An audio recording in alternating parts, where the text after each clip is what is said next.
The first step in matching a single central crown to the existing dentition is to learn what basic colors interact best with the dentition.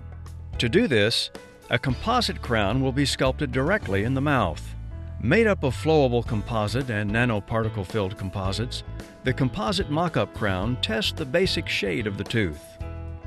What we're going to do is, you can see our dentition, and we're going to create a temporary made out of composite.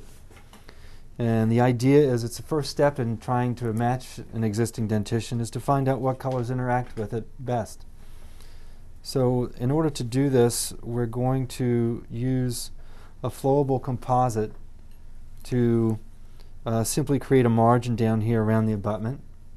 And we're also going to then begin placing dentin structures, and we'll create an outline form in dentin structure, and then we'll begin adding the enamels on top of it.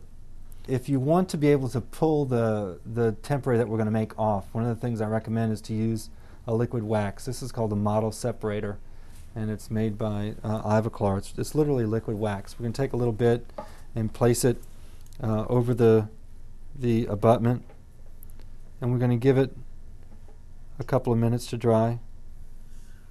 Doesn't take long. Have me another microtip and some more.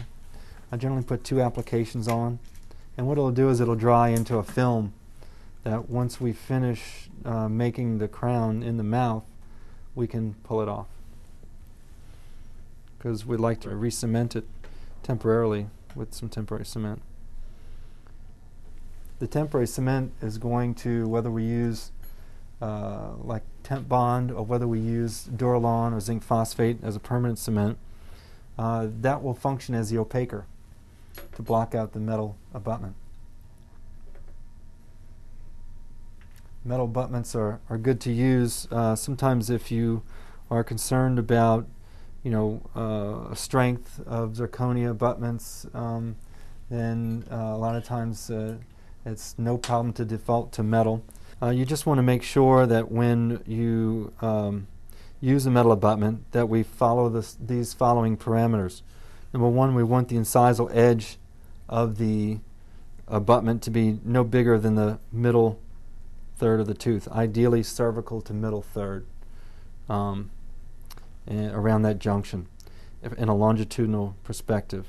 Horizontally, we don't want it to be any greater in width than the middle third of the tooth also. So what happens is, when you look at this from this perspective, as you see, you have a vast area of porcelain to create a crown and just a little tiny area to block out. If you follow those parameters, you can take and use an all-ceramic crown that will allow you to create as much light scattering and depth potential as possible without having to worry about having too much metal to block out, or even placing a PFM. All right. We're going to dry, make sure this is dry now. Once again, it just creates a little film.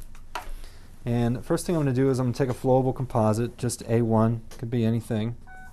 And we're going to begin making a margin.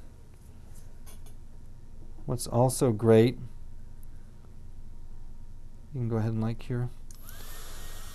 What is also great about this technique, let's say you have an abutment, you want to make an adjustment on a temporary or a crown, and you're concerned about having the soft tissue get in the way before you take an impression, or actually just growing in to where a restoration won't seat.